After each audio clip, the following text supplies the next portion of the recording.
Good afternoon. This is Efrem Hoffman, Principal and Global Macro Strategist at nakedswantrading.com.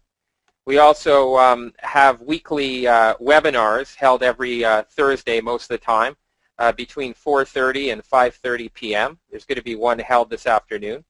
And we also have a Twitter site basically at Naked Swan Trader, and where we put out sometimes intraday tweets on specific equities or futures markets that we believe will be moving in the short to intermediate term.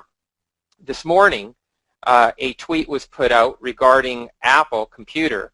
Right now, the modeling framework indicates that there's going to be a correction in Apple Computer. Weakness started today in Apple. And right now, as you could see on our trading monitoring screen, Apple has had a pretty nice run-up out of a breakout that occurred around March the 13th at a price level of around $555.10. I would encourage anyone that's listening to this call right now, they should be getting out their pen and paper and marking down some of these critical points.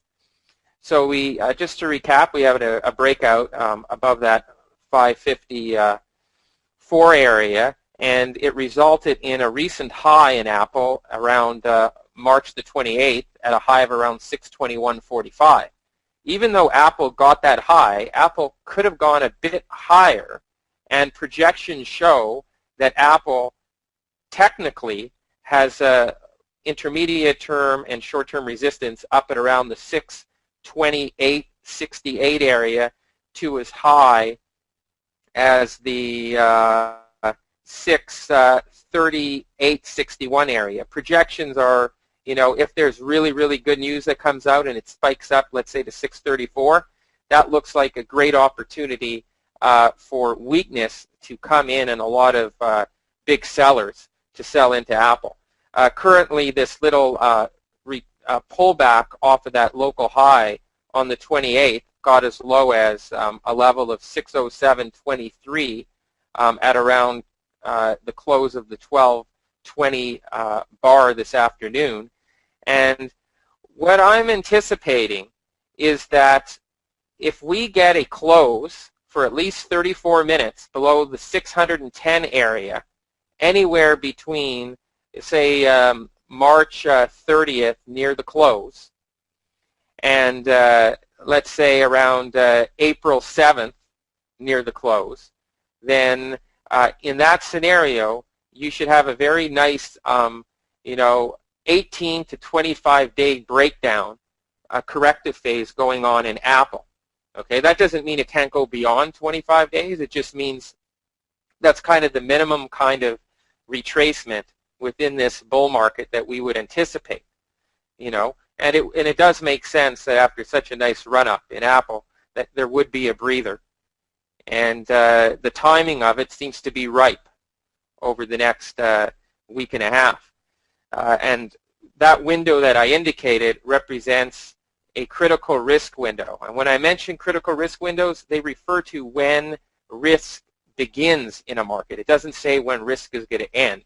So when I say that the risk window is going to trigger an event that could last from 18 to 25 or more days, that represents the duration of the trade. That would put us, well into April. The first level of support on the downside is around the 587 to 581 area.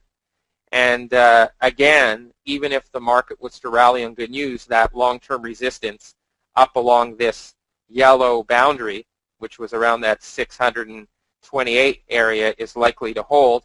The downside potential on Apple basically is towards the lower part of this yellow boundary. Please excuse the background noise that you're hearing. It happens to be my trading system, and I can't really shut off that noise at this point.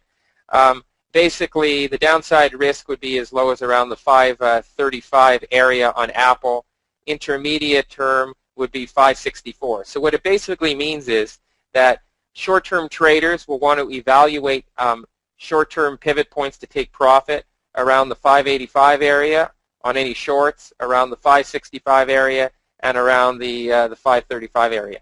That pretty much outlines what I see happening in Apple. In terms of the monitoring system that I'll be using to determine what will be taking place in Apple, I'm going to be using basically this purple boundary that you see over here is actually going to be used as the trailing stop. So if price gets underneath this purple boundary until we get on the other side of the purple boundary at some point in the future in April, that will help us guide us towards when this corrective phase could end.